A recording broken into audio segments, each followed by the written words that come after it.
Is February 11th, 2000. The location is the American Homesteading Foundation Hall, located at 535 Hammock Road in Melbourne Village. Our interview subject is Hester Wagner, and our interviewer is Georgiana Karoff. The cameraman is Laritz Karoff. Okay, Hester, thank you for your interview. We're doing it in advance. Oh, And I'm Georgiana Karoff, and would you give me your name? my name is Hester Wagner, And you live in, Melbourne Village. and please tell me what brought you to Melbourne Village? Well, several different things. We were here visiting friends of ours and discovered the village. Did they bring you to tour the village?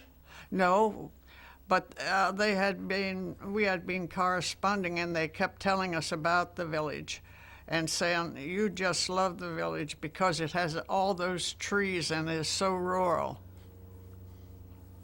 Did they tell you anything about the philosophy of the village? Very little. They had discovered the village when they came here to buy a citrus tree from the nursery that was located in the village at that time. Tell me, do you know anything else about the nursery in the village? Oh, yes. I think Schaefer was the name of the nursery, and it was here for quite a few years after we moved here. In other words, when you first saw the village, you decided this was a place to live, to retire to, or what brought it? Well, yes, we just happened on the village, and we drove in, and we were introduced to Virginia Wood and Elizabeth Nutting by Cap Fick. He found us reading the bulletin board, so he took us to meet them. So we got the grand tour, and then for our vacation time, we stayed in the tourist cottage up in the front of the village. And every day they visited us and showed us around the village. That's how we were introduced to the village. Did they explain the philosophy of the village? Oh, yes, we were given the brochure and the philosophy, and were taken around to meet different villagers and showing houses that were for sale. Were there any houses for sale at that point? Not a lot. There were a few for sale. And then you decided to build your own house. Yes, the Bottomley 40 was just being developed at that time.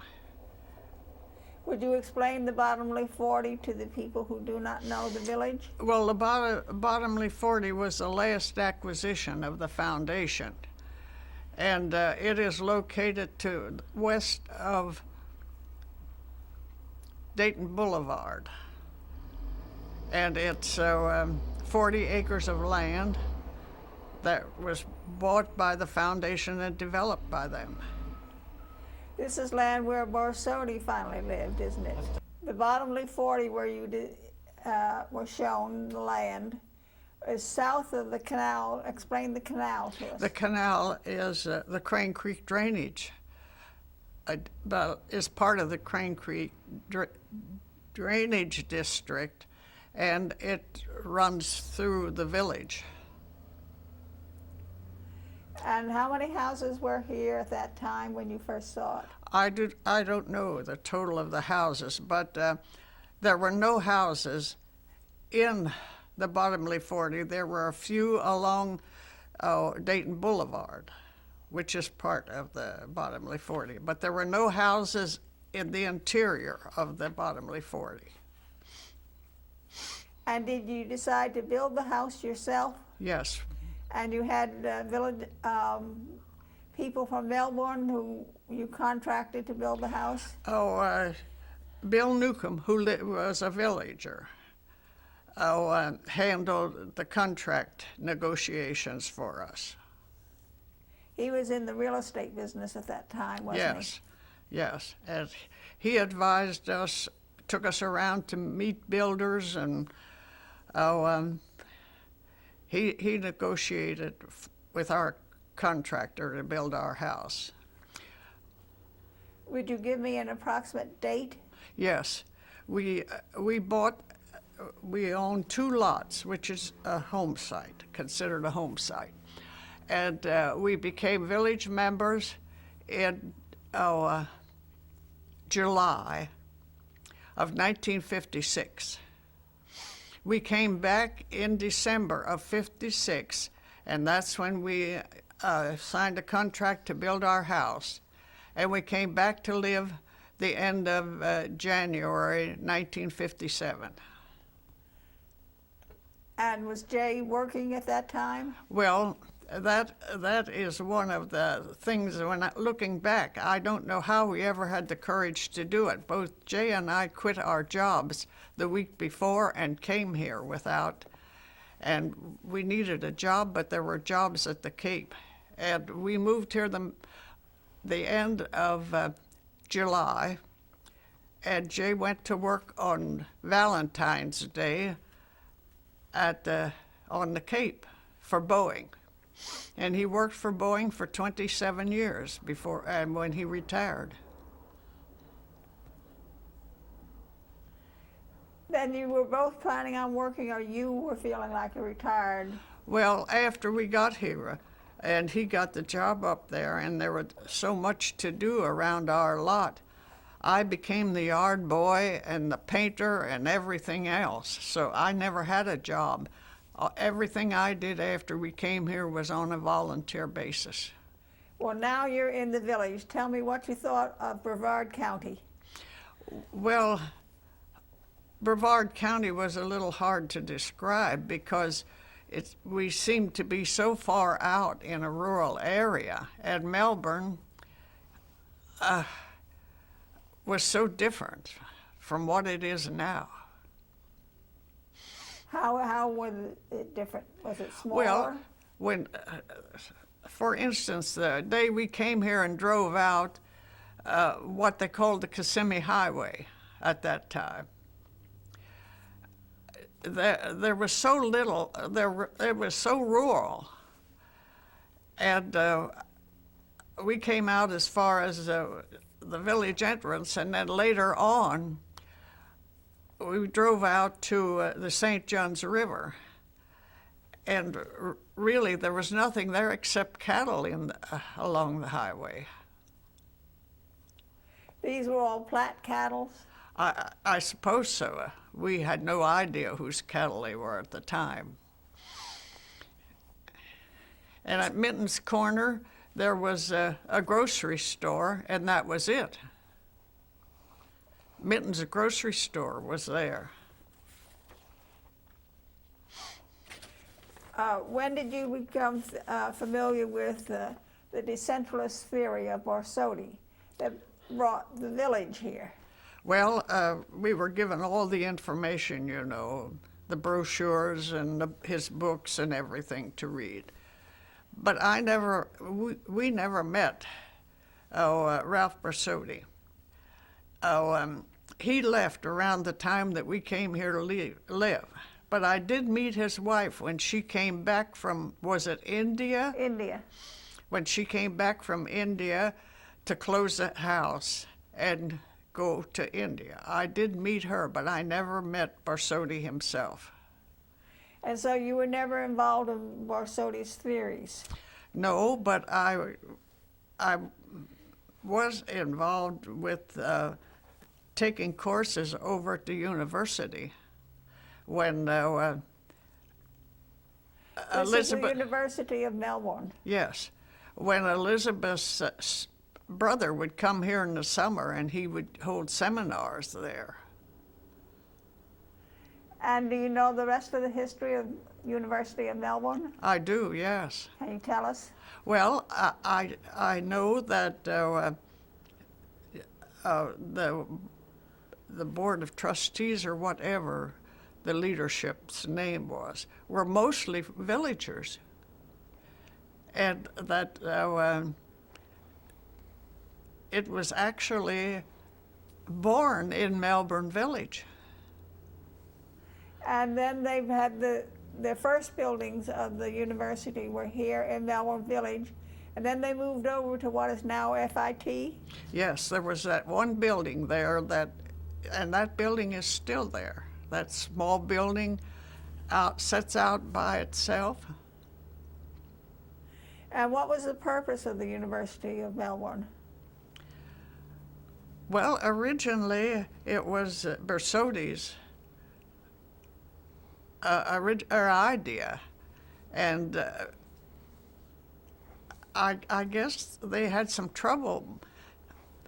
The leadership and Borsodi had a falling out, and he went away, so then they struggled along for a few years before it was taken over as the University of Melbourne. His idea, I believe, was to grant only graduate degrees. I believe that was. But he also had seminars and conferences for other people. Besides, did you have to have a degree to get there? Not when Elizabeth's brother. That's Willis Nutting. Yeah, Willis and Nutting's family would come here in the summer, and he would have seminars. What type of seminars? Well, mostly it had to do with what I vaguely remember was discussing the integration. Integration? Yeah, and I also remembering back people from the village who would be attending the seminars. They were positively opposed to the integration, and were very outspoken, some of them, and that was contrary to the way the village was set up to begin with.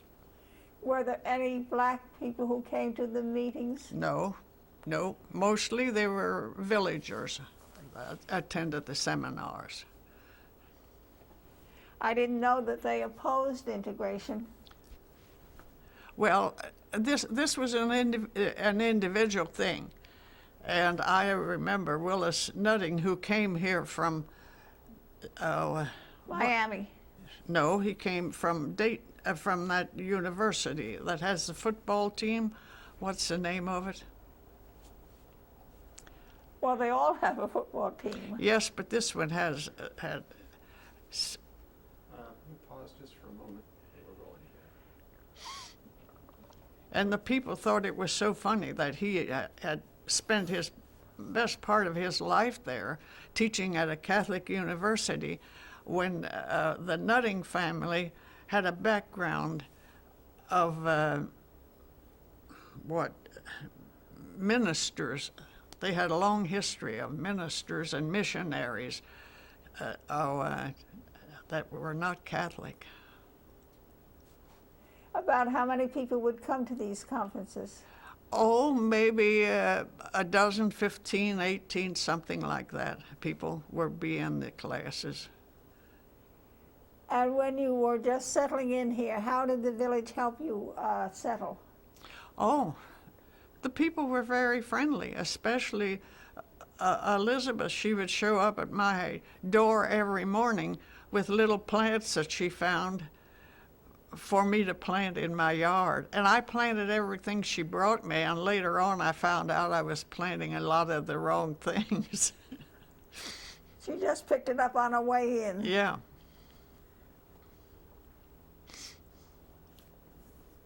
What did you think about the spirit of volunteerism here in Melbourne Village?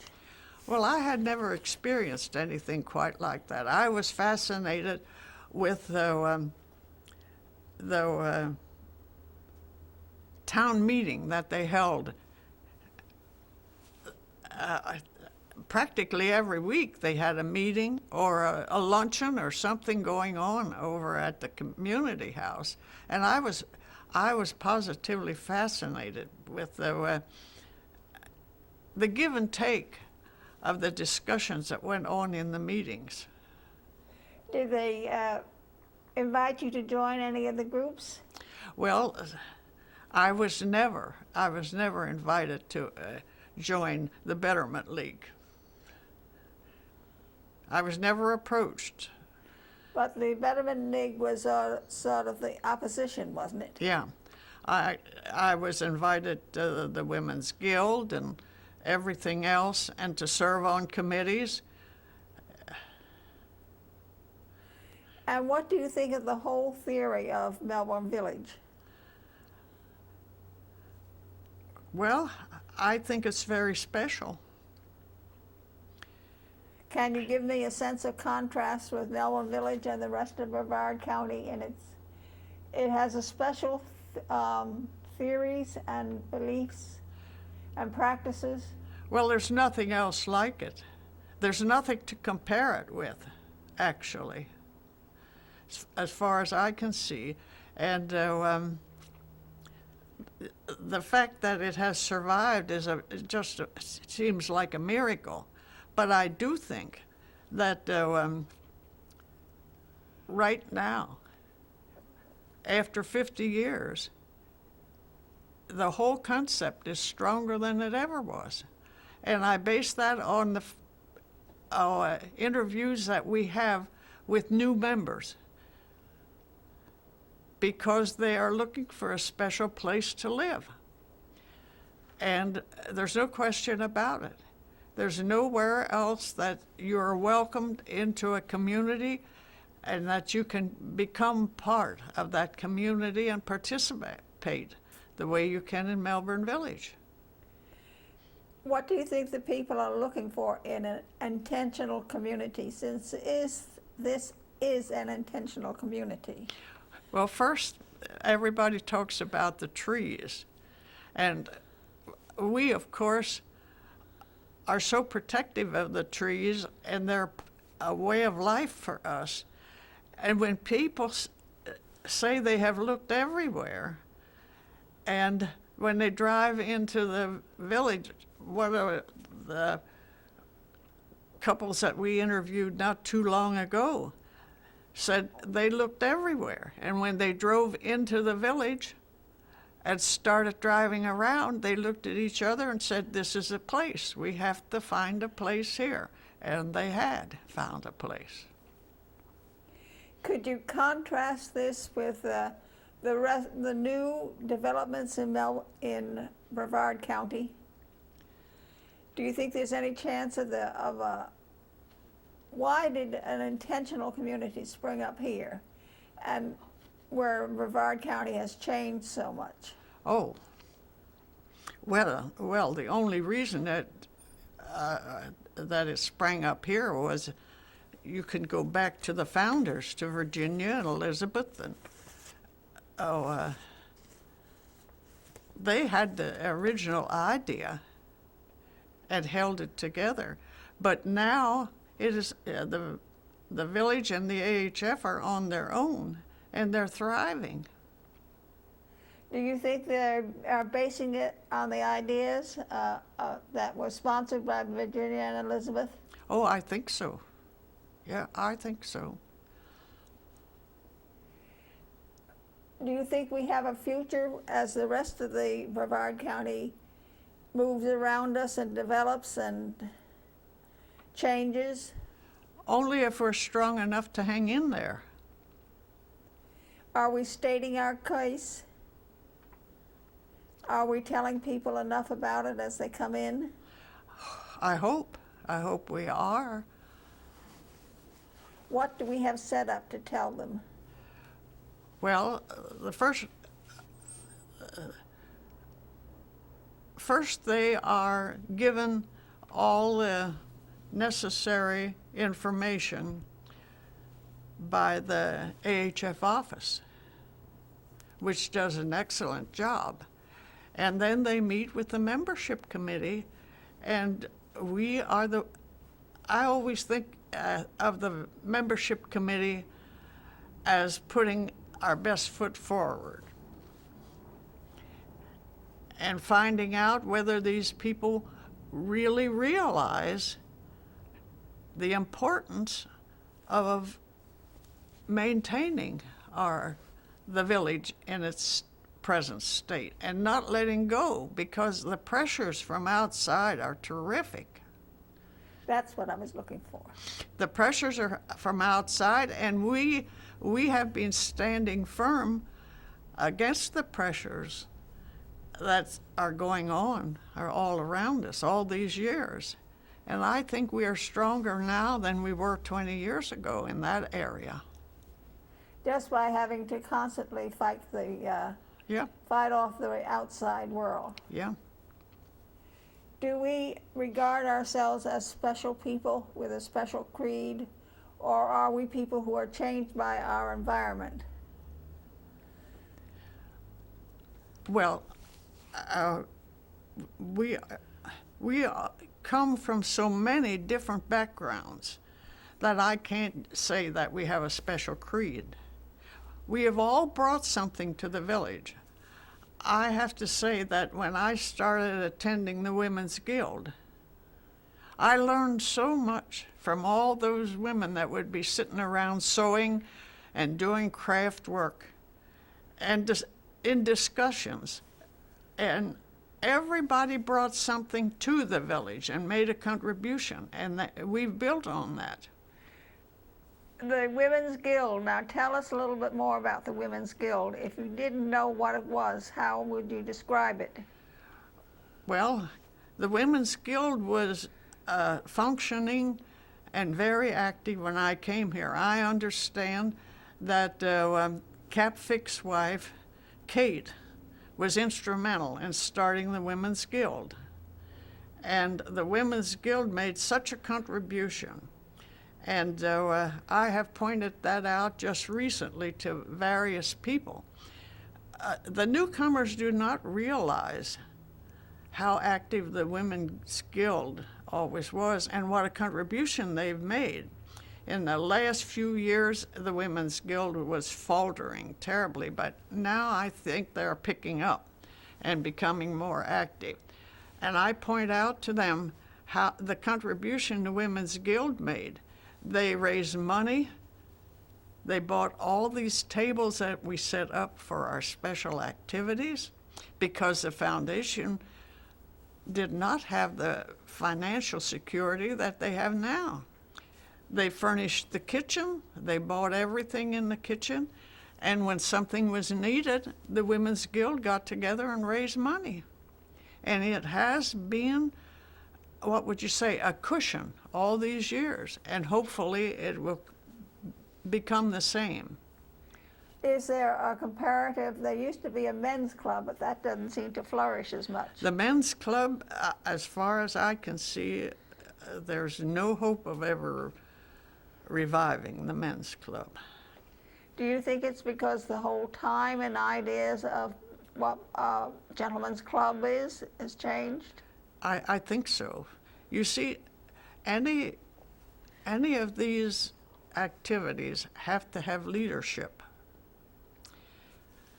And the leadership is what is missing in many areas. That's why it's so important that we maintain our 17 committees. Oh, would you explain a little bit more about 17 committees? Well, the foundation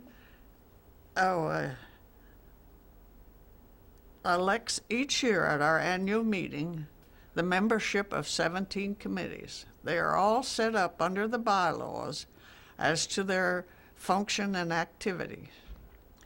Each committee has no less than 5 and no more than 9 members. And this happens every year. Right now, we are in the nominating committee is working and setting up the committees.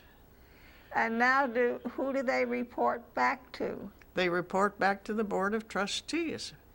Do they give them a written report, a verbal report? The committees are charged with making written reports monthly to the Board of Trustees. And when do they do this? Oh, the Board of Trustees meets monthly on the second Thursday of each month. And each committee reports to them each month?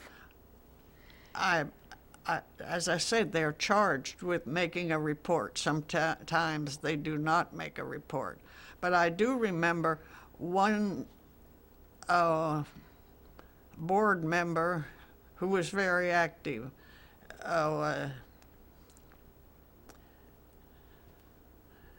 who always reminded the Board of Trustees and the committees that each committee should report each month. If they only say they did not hold a meeting the month before, they should make the contact. This is all a part of the informal government, That's right, and there's a more formal form of government too. yes. Explain the two governments that govern this small intentional community. Well, first you would have to go back to the beginning and why we became a town. In 1957,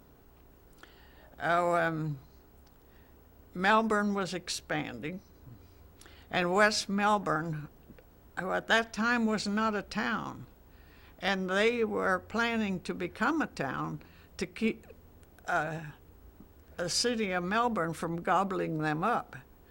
And Melbourne Village was caught in the middle and was going to be gobbled up, annexed by either Melbourne or West Melbourne.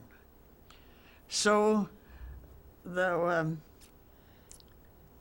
Board of Trustees, as I remember it, financed the hiring of an attorney to draw up the proper papers and submit that proposal to the state legislature and ask to be a charter town, which they did. The AHF financed the whole thing, and we sent somebody to Tallahassee. I don't recall the name of our representative at that time, to present that to the state legislature, and they were granted a charter and a name. And that's how we became a town. Now, how do we divide the governing? Oh, well, the town is like any other charter town in the state of Florida. And the town has elected commissioners. It's a commissioner form of government. And they have 6 elected commissioners and an elected mayor. And they too have a committee system. And they are charged with the maintenance of the roads, the ditches, the police force, and they have set up an office. We have a town clerk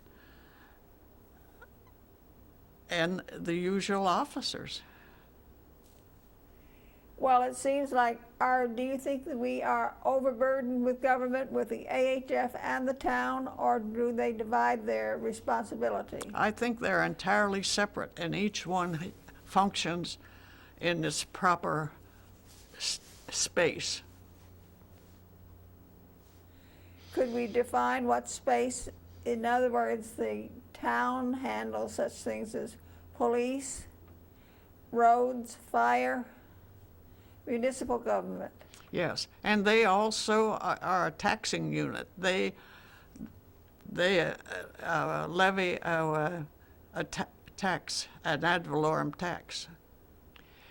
The AHF owns the parkland, the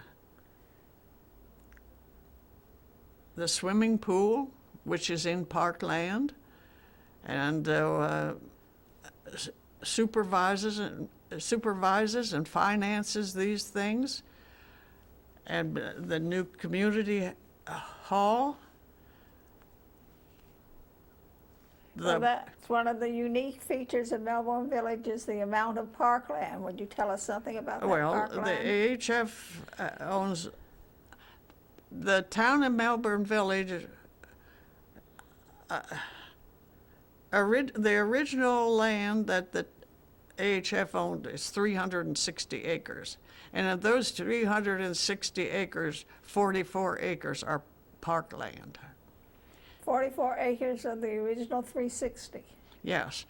And that includes the Erna Nixon Hammock, the Deerhead Hammock, and all the Tippy Lake area, the swimming pool area, and all the adjacent paths.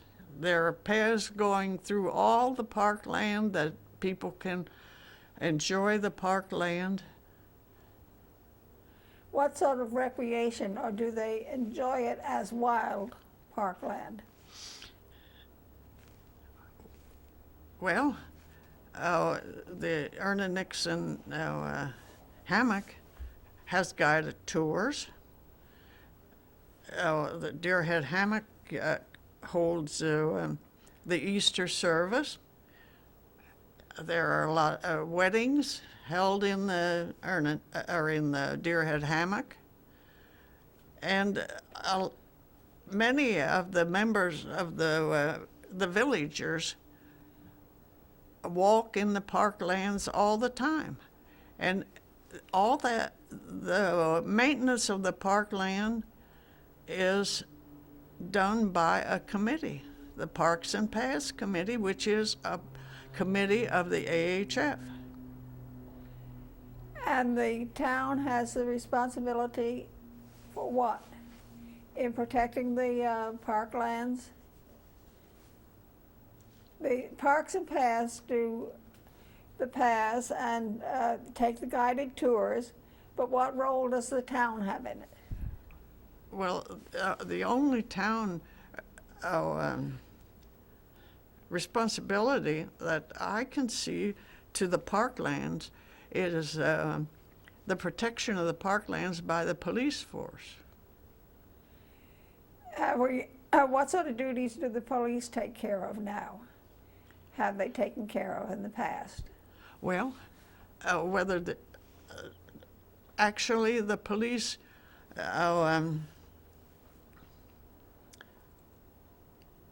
are charged with the safety of the parks and the paths, just the same as they are charged with the safety of the roadways and the villagers.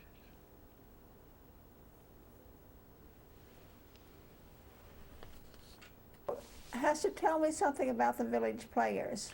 Well, when we came here, the village was 10 years old. And the village players were very active. They would put on maybe twice a year a very elaborate play. They would choose a play, and the villagers themselves would take all the parts. And this would be at the old village hall or the community building? The old village hall, and in front of the curtain that said Melbourne Village on it, that had been painted by Mimi Britton. And Mimi was very active with the village players. And later on, I remember after we had moved over into the new hall, her putting on an art show.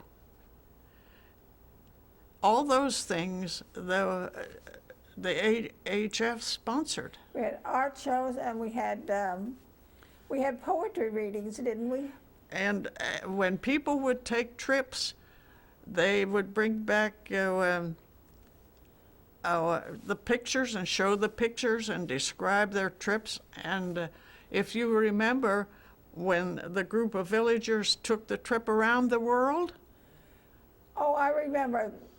I didn't go on the trip, but tell us about the trip around the world. Well, I didn't go on the trip, but when they came back, they showed us the pictures. They described their trip and brought back their treasures and shared them with us, and it was very, very interesting. In other words, this was not a sponsored group, but a group of villagers decided to go around the world. That's right.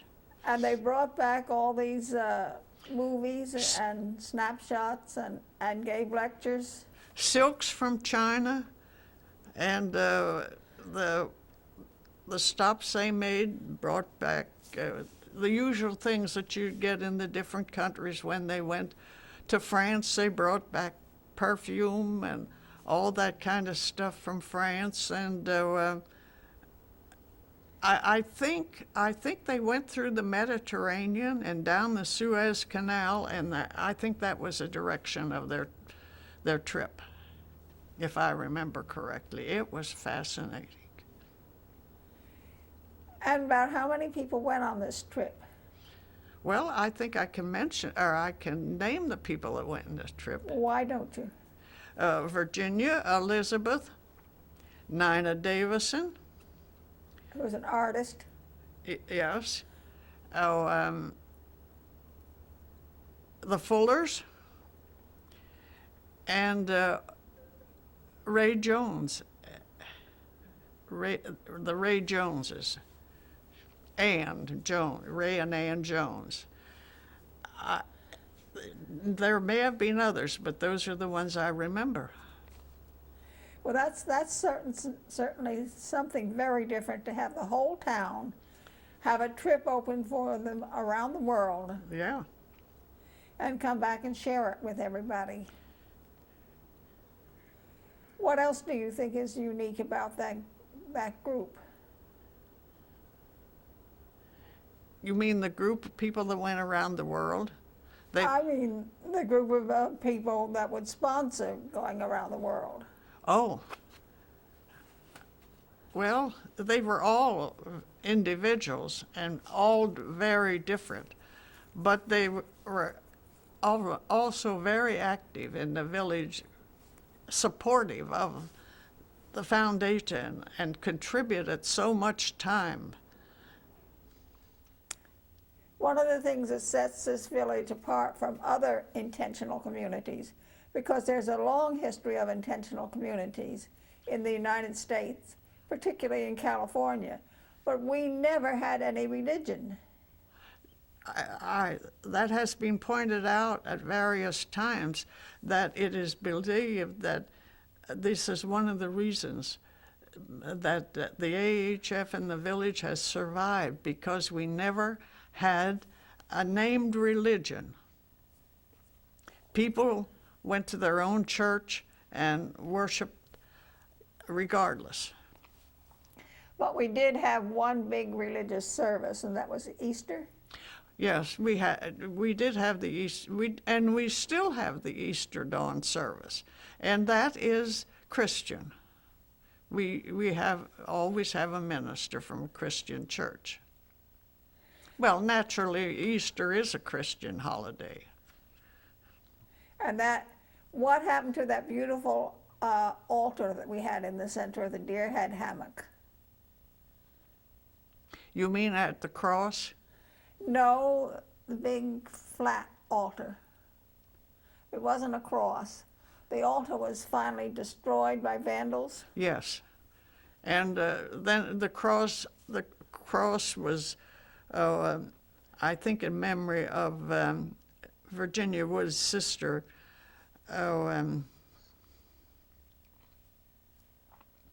Fran Pierce.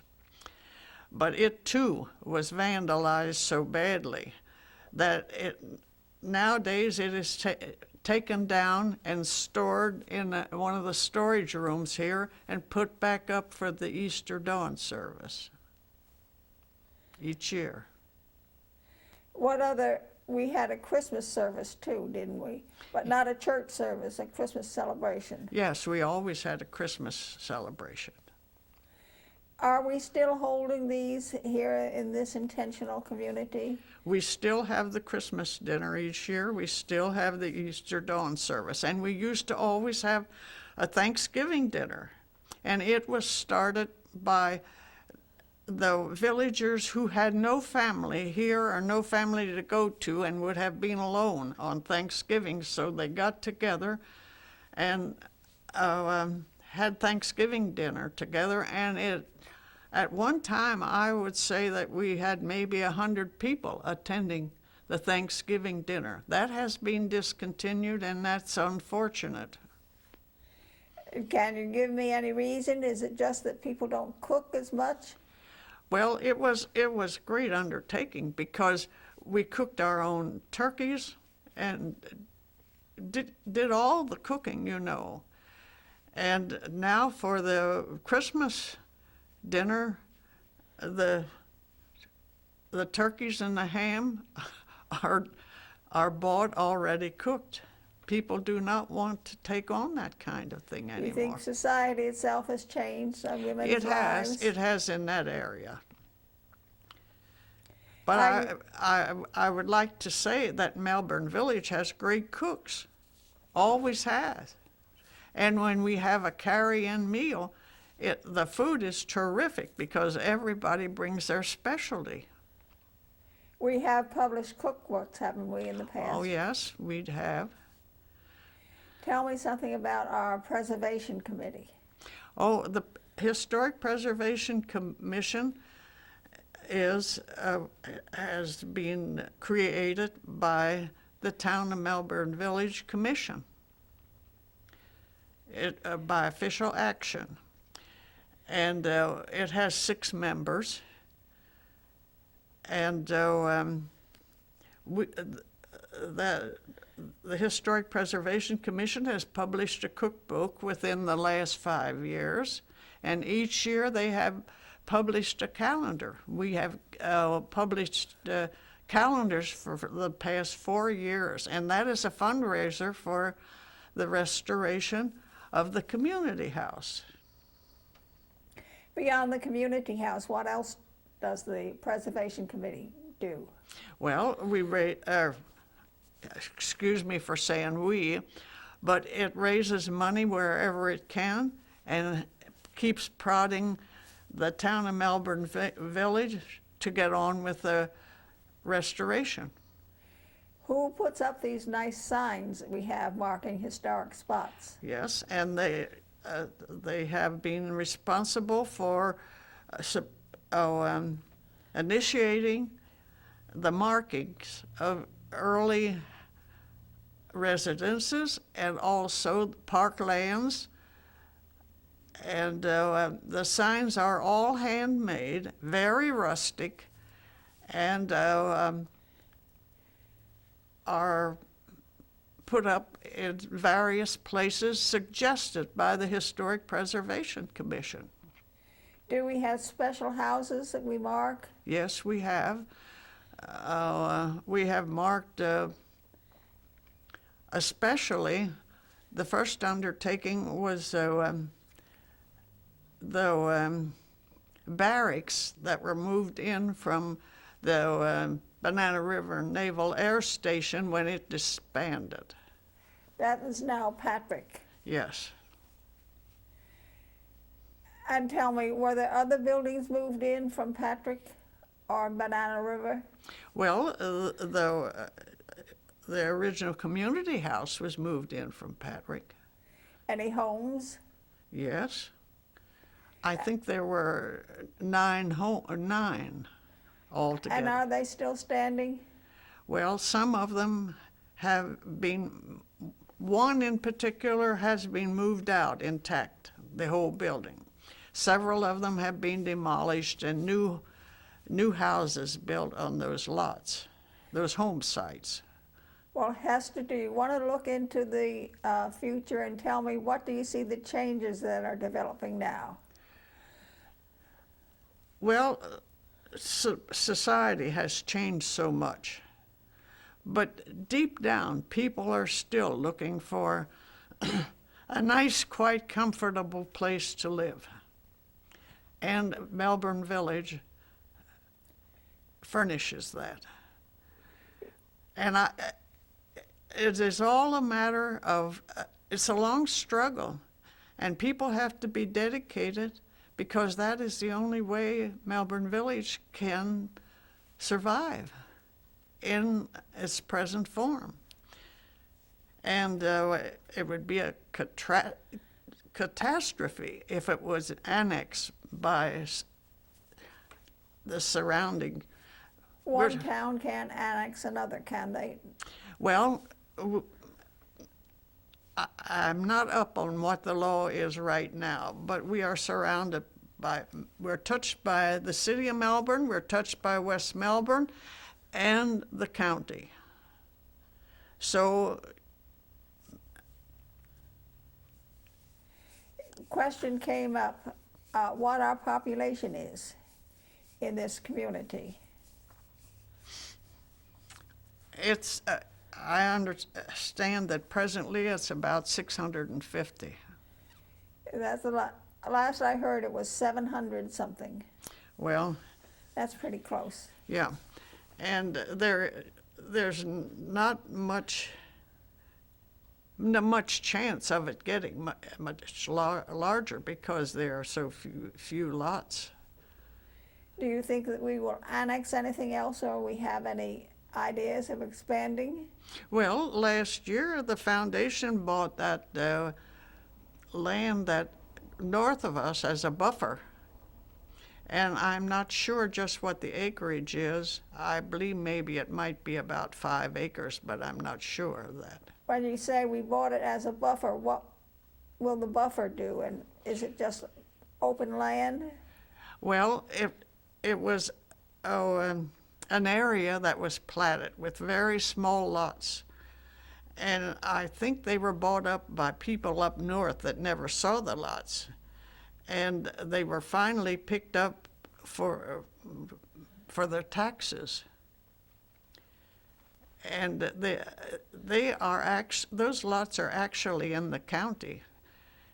And it has been suggested that the town of Melbourne Village annex that land and that it become part of the municipality of Melbourne Village. But now it is owned by the AHF. And we have the possibility of some expansion, but we don't plan to expand. That's a general idea.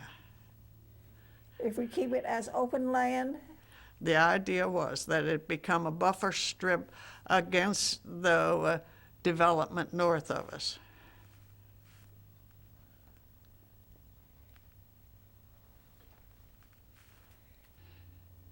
well, tell me a little bit more about the founders, the founding mothers, Virginia Wood and Elizabeth Nutting, and with her friends from Dayton, Ohio. Well,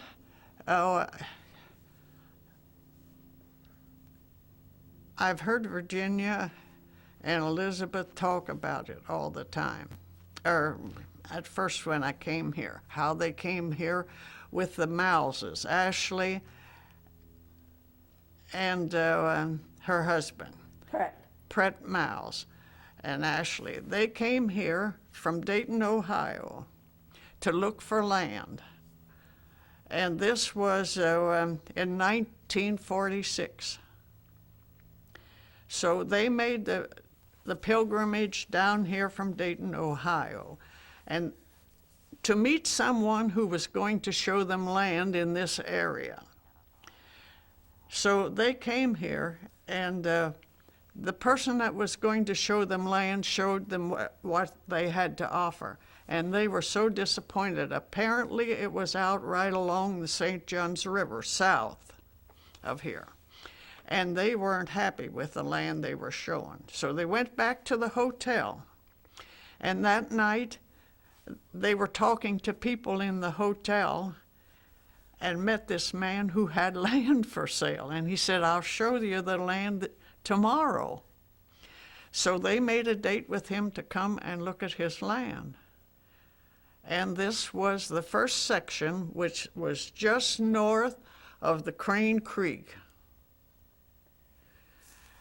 And they came out and he showed them around the land, and that included, which is now the area that is now Deerhead Hammock, and Erna Nixon Hammock in that area, the first section. And I think they paid $100 an acre for the land. They did all this on speculation. Who put up the money, Virginia? Virginia Wood put up the money. And I believe that these people had originally been working together in Dayton, Ohio for a project that they called Liberty Acres, Yes, which was a project to save people after the Great Depression. yeah. And that project failed, but they thought they would start again. Yes, that's right. That was a whole idea. And the idea was for people to come here and have lots large enough that they could grow some of their food and have goats and chickens and what have you. And if another depression swooped down, and instead of another depression, the Space Center moved in. And that's a whole other story. I can remember back in the times when some of the things that we really had, according to Borsodi's theory, there was a herd of goats. That's right. And there were some sheep. And when we went to restore the old buildings, we found the loom. Yes, that's right. And the idea was to tend the sheep, shear the sheep, and spin it on the spinning wheel, and then weave it on the loom, and then cut your own fabric. That's right. Okay. We'll start back, and I'll say, tell me how they plan to live on the land here. Well, I can only speak from the time we came here. And the village was 10 years old when we bought our lots and came here. And at that time, there were still goats living in the village, being milked, and the milk being sold. People had chickens. And I think there were people here in the village who raised chickens and had a large number of chickens. And that was a great failure because they didn't take very good care of their chickens, and the villagers complained, so they left with their chickens. But what other industries did they develop? there was a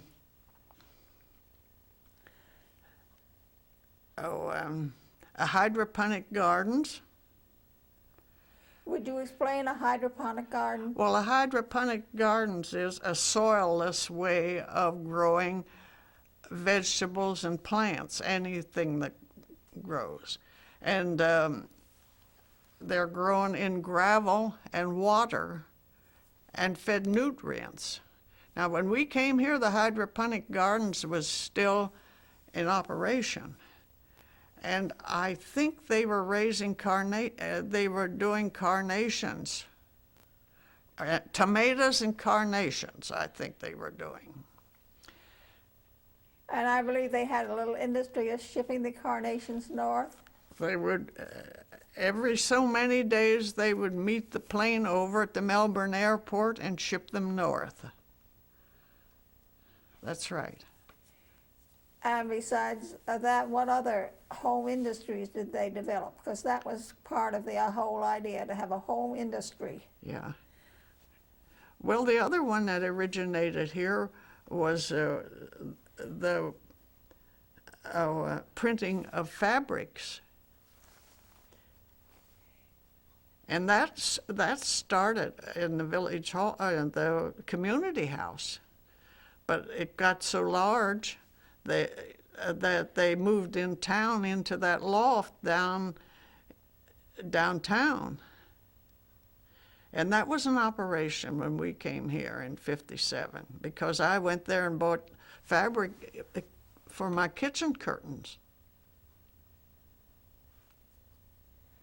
So they did have some successful industries, and the rest of it, I remember some about the goats and the goat milk and the people who depended on it. Yes, yes, that they had their regular customers that they delivered the goat milk to or would come and pick it up.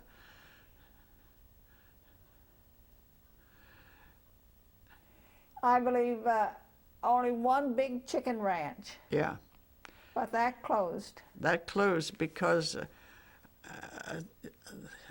the villagers thought they didn't take good care of didn't maintain the operation well. Well, when you can do the history of this area, you always come back to the mosquitoes. Did we have worse mosquitoes in the early days here? The mosquitoes were much worse early on than they are now. Did we do anything like smudge pots? Oh yes, they used early on. They used smudge pots, and then the county took after World War II. The county took on the spraying of the mosquitoes, of the canals and the waterways. We'll see all these things developing, but the brains in back of it, the spirit in back of it, of course, was Elizabeth and Virginia. Yeah. And do you know anything of their background? Yes, I do. Virginia was very active in, I think she served on a school board in Dayton for quite a long time. She was very active in volunteer work and that kind of thing. And this all happened after her husband died when them coming here. Virginia had two sons who who became members of the foundation, and both lived here. And Elizabeth was, I think that she served the Boston University. I think she was a professor at Boston University. So you have two highly educated women, and they were followers of Borsodi? Well, they found out about Borsodi, yes. And the third member, the founding mothers, was Hutchison. What was her first name? They always referred to her as Hutch. I never met her. She had left just before we came here. She had to go back north and take care of her aged father.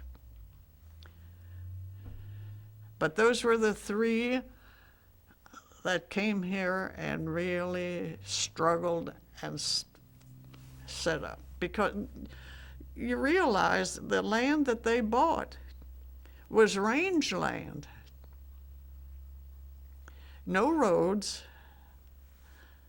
and of course, all of the roadways were laid out in Melbourne Village by a professional landscaper.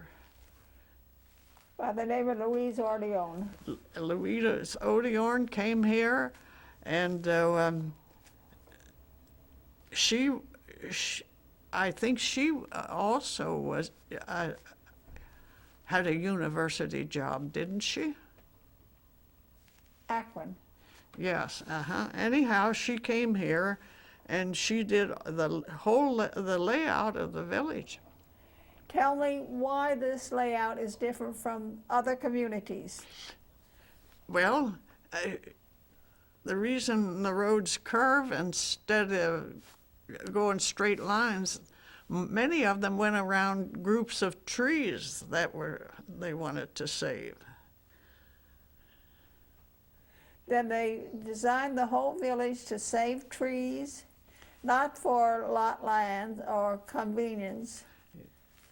To keep it rural and natural. To keep it rural, to keep it natural. Yes. And they were very active in preserving our two major hammocks. That's right. Erna Nixon Hammock and Deerhead Hammock. That's right. And then, of course, we simply would not have the Erna Nixon Hammock if Erna Nixon wouldn't have came here to live, because Erna knew about Florida hammocks, and she fought and struggled to save the hammock. If we're giving credit, let's also give credit to Gerald Einem. With the help of Gerald Einem, who was a teacher at the Melbourne High School.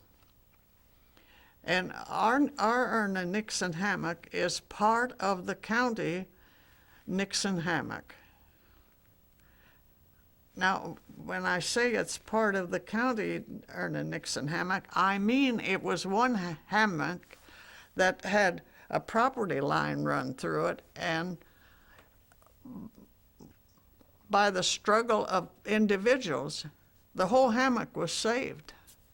It was saved, wasn't it, at the time that developers were coming in to cut down the trees and put up houses, expensive right. houses. Our hammock is much smaller than the county hammock. I think the county hammock is maybe 50-some acres, and I think ours is maybe 5 or 7 acres. And what about Deerhead Hammock? Well, Deerhead Hammock is another story. It's so special. And it's called Deerhead Hammock because of that oak tree that looks like a deer with a great big antlers going up.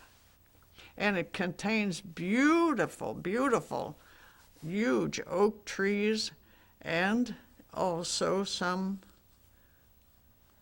pine trees. If you were not a Floridian and didn't know what we meant by hammock, could you give me a definition of a hammock? I'm not very good at that. There are high hammocks and low hammocks, but I'm not very good at describing them. A low hammock has water in it, and a high hammock is above the water line and is not flooded as much.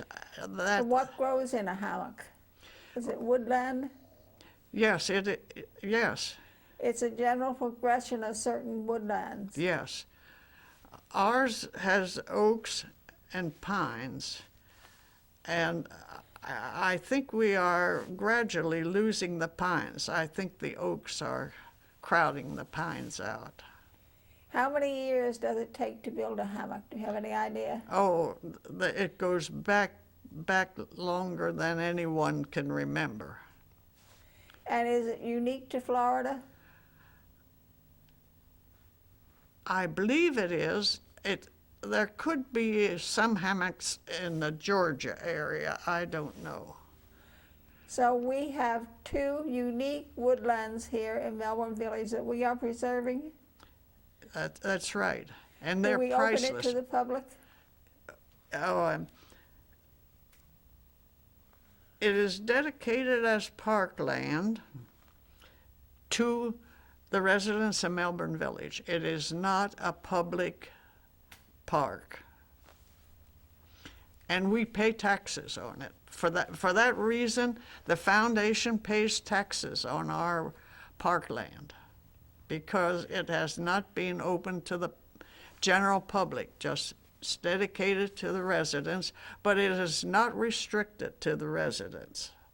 Outside groups come through and enjoy our hammocks all the time. Tell me the committee that preserves this. Oh, there's a special committee for the Erna Nixon hammock and for the Deerhead hammock. Two committees, or do they just preserve the hammocks? No, each hammock has a separate committee.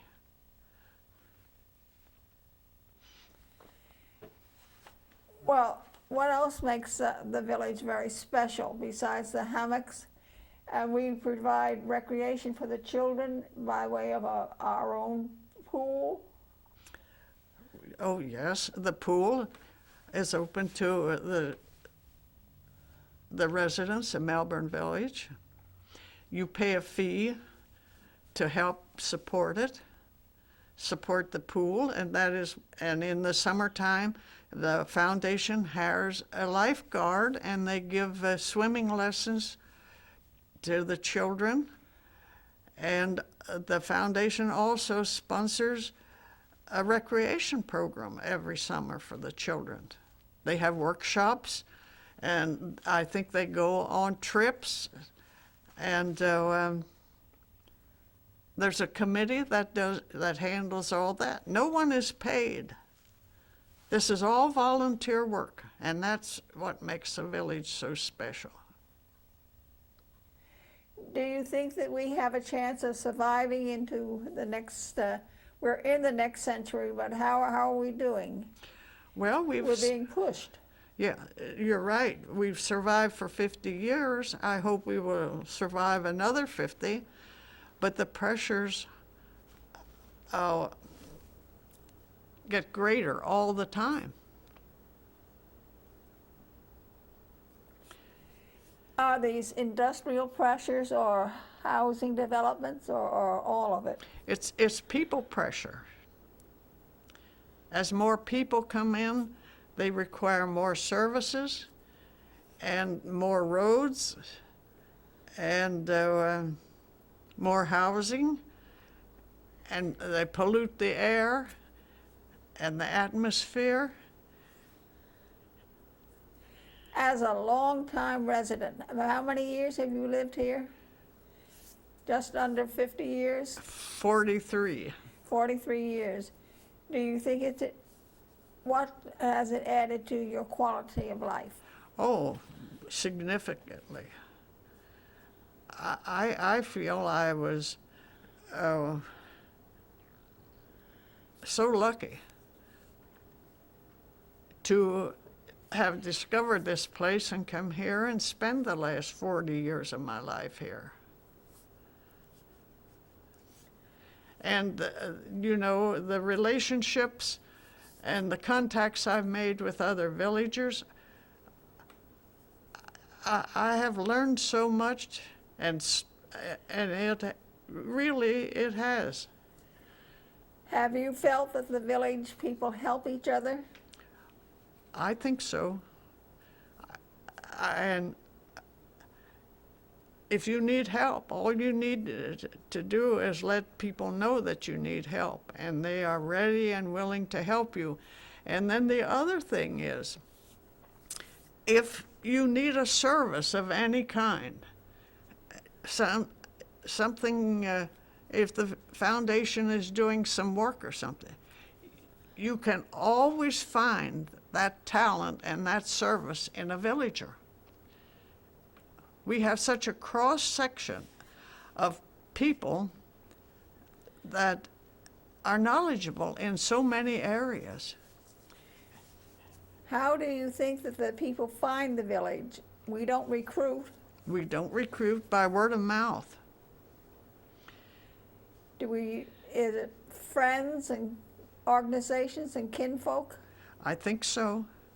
I think so. And then the other thing that has happened that is it's almost a miracle, but it's such a comfortable feeling, is we have had quite a few of the young people who grew up here in the village who have gone out into the world to make their way, and all of a sudden they come back and they say, I want my children to have the same opportunity I had to live in the village. They come back and become part of the village and bring their children with them. And that, I think that speaks for itself.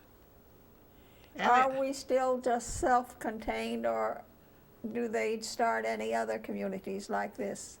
I have no idea what is going on around. I don't know if anyone would have the courage in this day and age to try to do something like this. I don't really think they would. Do you think that it was the times, or maybe the people who led us, with Virginia and Elizabeth primarily? I think first you had to have the people who had the courage, but I think the times had a lot to do with it too. So we have mentioned very little about Borsodi and his theories. Are they all in the background, or do we just sort of recognize them by the books and don't really practice his theories? Well, there are so few people who know anything about Borsodi, and when you try to describe him, all you can do is ask them to read his books, and there are books.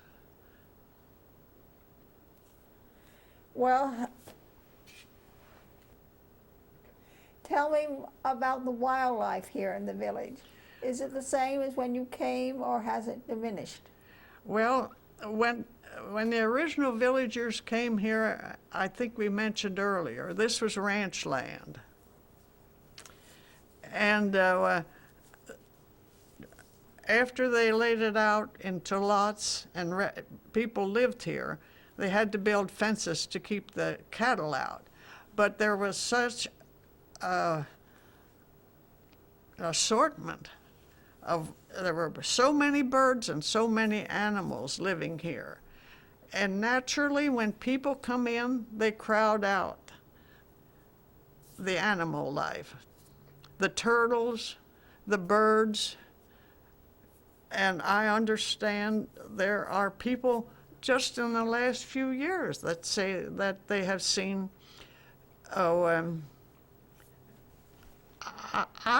personally, I've seen a red fox crossing the Dayton Boulevard when I would go out. But there's still a lot of animal life around, but not like it was originally. What do we find these days, or is it just that the village still harbors some wild animals, Oh, yes. but it's not out in West Melbourne? Most of the cattle have been ranched. Yes, yeah. Hester, we do have organizations here in the village that are bird lovers and bird watchers. Well, we have a lot of members of the Audubon Society and the Native Plant Society living here. And those people practice the fundamental beliefs of those organizations, which is to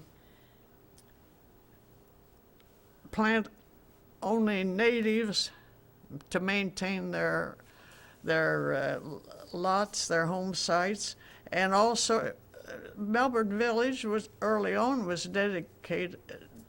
designated a bird sanctuary, and we've always the cardinal has been our. People recognize Melbourne Village by the cardinals that show up here. Do we have a number of bird watchers? We have a lot of bird watchers. We have quite a few people who belong to the Audubon Society, and we have some very active members of the Audubon Society living here in the same way with the Native Plant Society. And I think that we have a lot more birds than that you would find in the surrounding area. But I do know we have lost a lot of birds.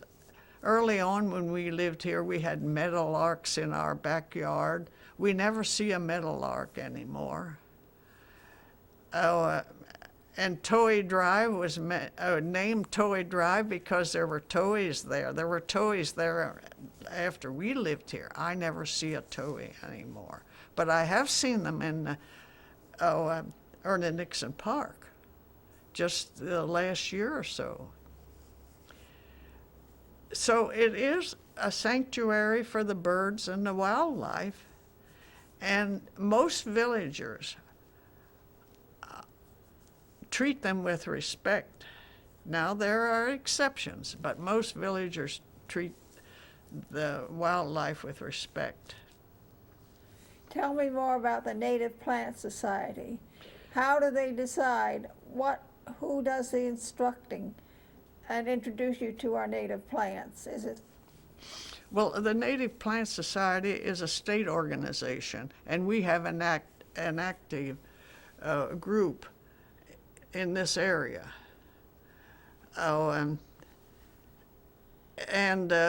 They hold monthly meetings and have speakers from all over the state coming in. They offer books. All the current books are offered by the Native Plant Society, and the Audubon Society does the same thing. They belong to the national and the state Audubon group, and they also do the same thing, offer books and information and speakers on a monthly basis. In other words, people from the village joined this organization outside of the village. Yeah. And they both work together? Yes. Yeah, the membership duplicates itself in those two organizations, a lot of them. Do you suppose we are still drawing people who are interested in this, or have we changed in our membership is what I'm trying to get to? No, I think the people who come in are very special people, and they are interested in the trees and the wildlife, the birds, the little animals, and very protective of them. So we have a good chance of preserving what we have. I think so.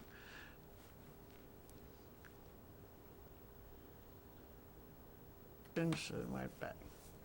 Well, now let's talk a little bit about the early financing here in the village. Well, there's no question about it. The village would have never been born or been established without Virginia Wood's money.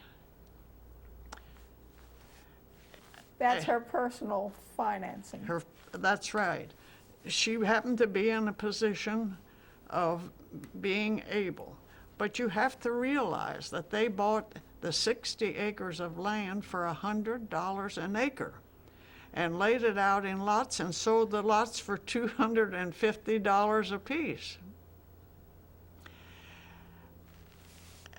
And when things would get rough, Virginia's money was always there. And Virginia helped some. I know that Virginia helped villagers financially in more than one instance when they were having hard times. But she was prepared to do that. And Elizabeth was always pushing for expansion and new members. And she patrolled the village, picking up the trash and making contacts. And these were two strong, educated women. You have to point that out. People think that only now have women become educated, and this is not true. Back 50 years ago, there were those women who were educated and found a place in society, and they always were an asset.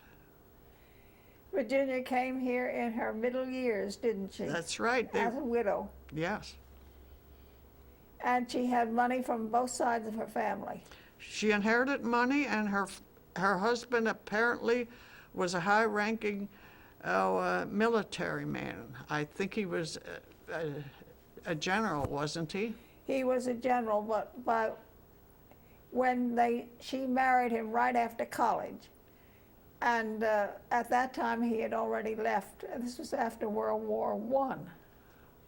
But you had they lived all through the Depression, and this was not a Depression community. Yeah. And I think that she received money yet from his military service all through her life, and Virginia knew how to manage money. There was something about the way she loaned money. Yeah. It was very careful. Did she have bonds or what? I have no idea. But she always was able to scrounge up the money when it was needed. She had very little poor debts. I mean, the money came back. Yeah. So she made a good investment in people. Yes. Yes.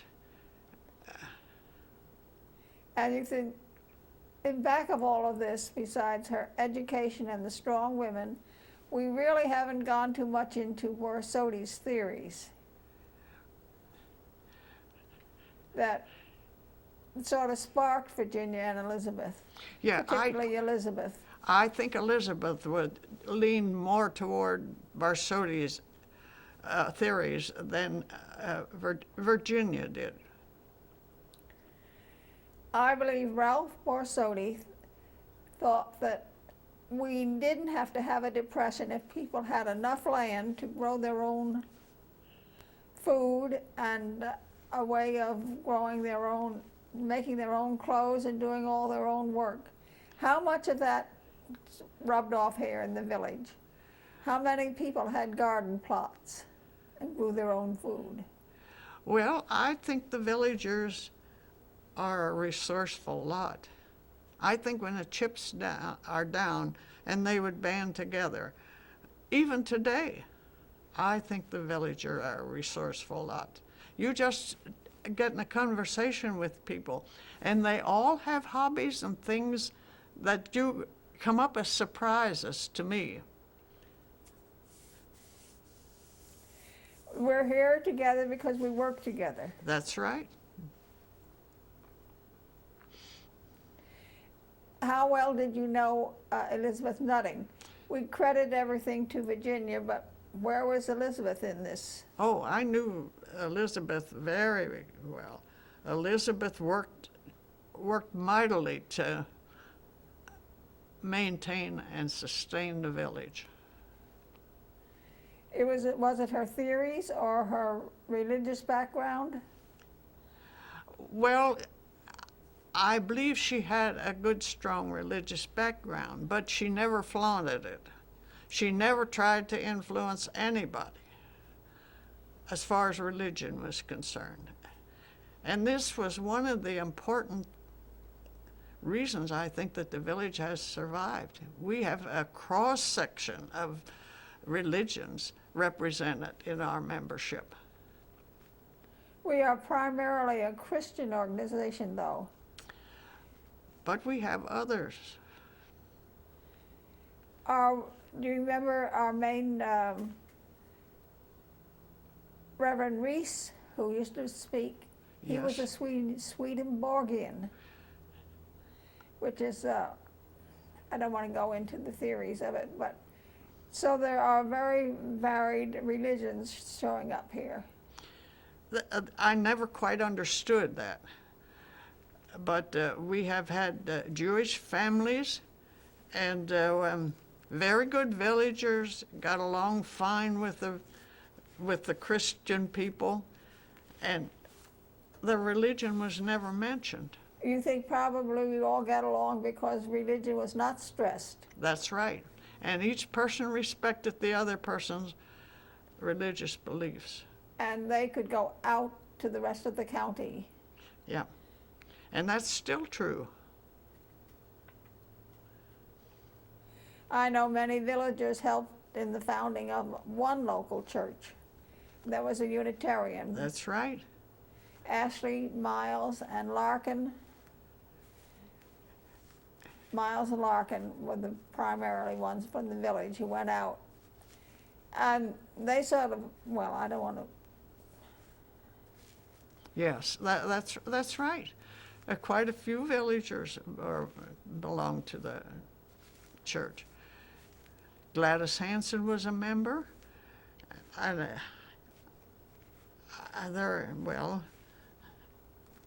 there are quite a few. But when we say that it's successful because we were not highly religious, it didn't mean that people who had religion didn't go out and practice it. That's right.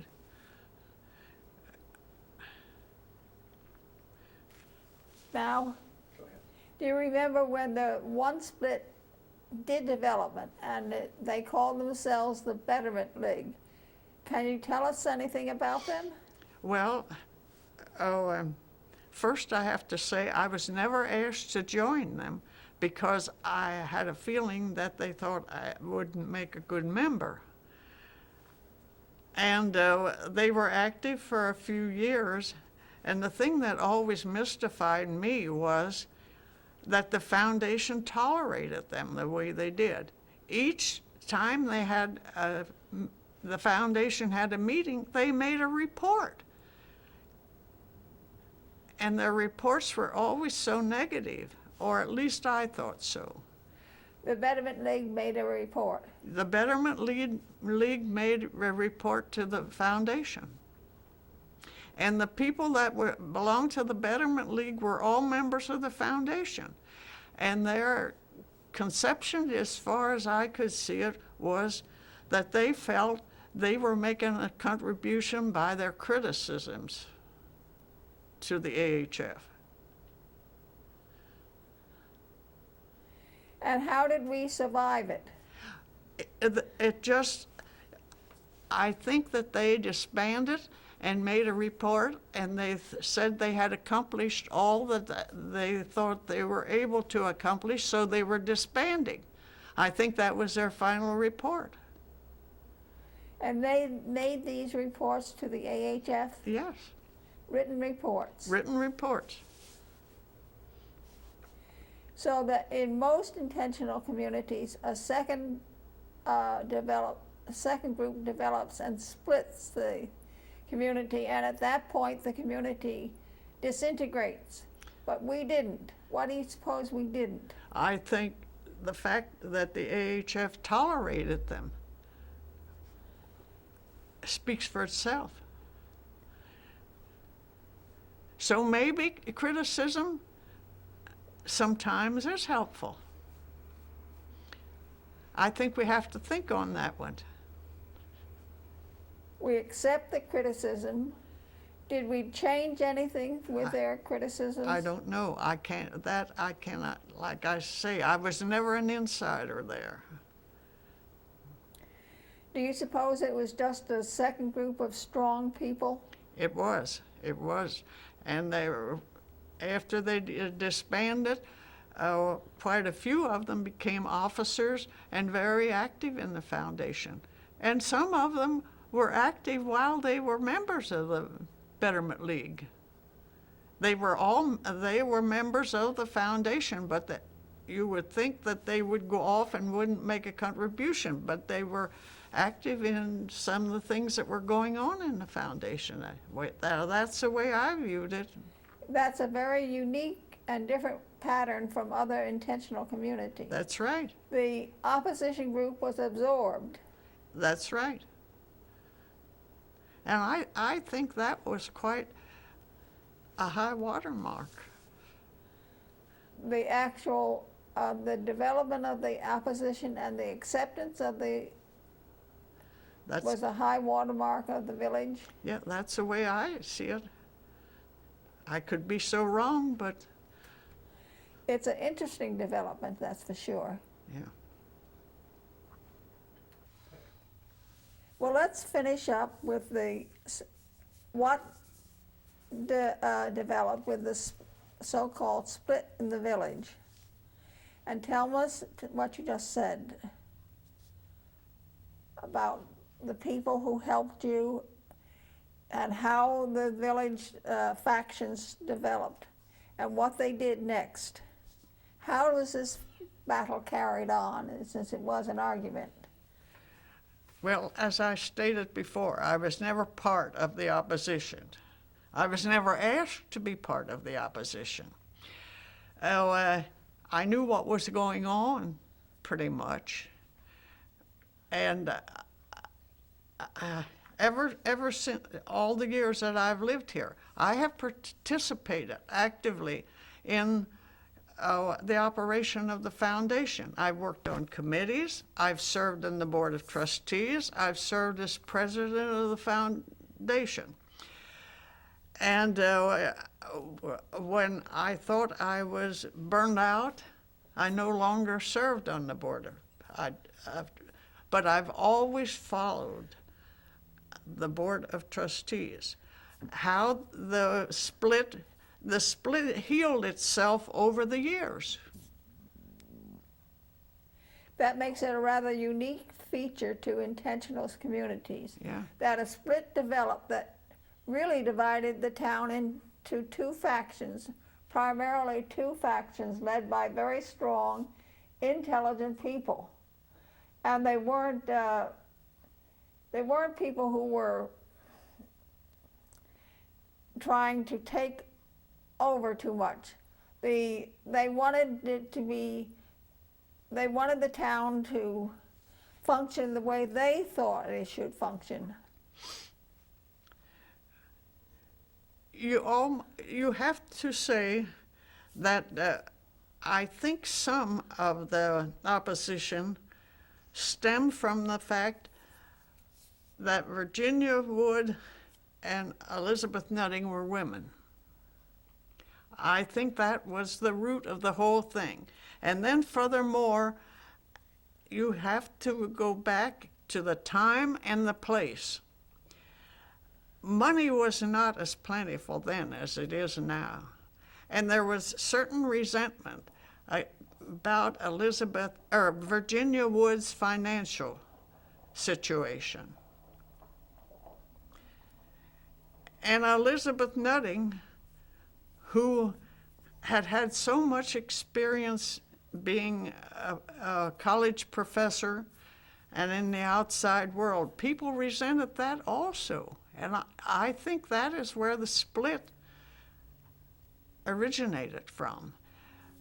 And the fact that they were able to field that and absorb it, the whole thing just petered itself out. But I thought it was rather unique that they kept bringing reports to the American Homesteading Foundation. They didn't set up a separate organization. They may have met separately, but they didn't set up a separate organization. Well, I really don't know what they thought. It was impossible for them to set up an actual organization. In other intentional communities, that's what happens. A separate organization is set up. I do not think that they had the financial ability to acquire property, maybe, and set up an opposition. Not a set up a like community. They would move in to control this community. Yeah. But they never won. They worked through the community, so they didn't consider themselves as setting up another one, right? I don't think they ever considered that. Are those papers still available? They are in the AHF's historical archives. And has anyone made an analysis of this? No. And I don't think many of present villagers are aware of that time in the history of the foundation. And I think it would be very difficult for the current members of the foundation and the citizens of the village to grasp the enormity of that. The emotional factor, I think. Yeah. Well, in summing up, why do you think that this intentional community succeeded, where many, many other intentional communities, both here and in the rest of the United States, have failed? Why have we succeeded over 50 years, and that's as much as any community? I would say the people. My observation, and this is as I'm speaking from close contact with the villagers and participating in the activities. The people. Melbourne Village is made up of an exceptional people. But we have been circulating. People come and people go. How do we keep drawing out the right type? It seems to attract a certain type of person. It's not money, it's more education, and it's not always the people, they are not alike. It's a cross-section. That I think that is the secret, the cross-section of Americans that come here. Their backgrounds, their education, whatever. Well, Hester, we thank you very much for your analysis and for your time of here talking about the village. I think that people who pick up this tape will understand a unique intentional community, and you have helped them. Thank you again.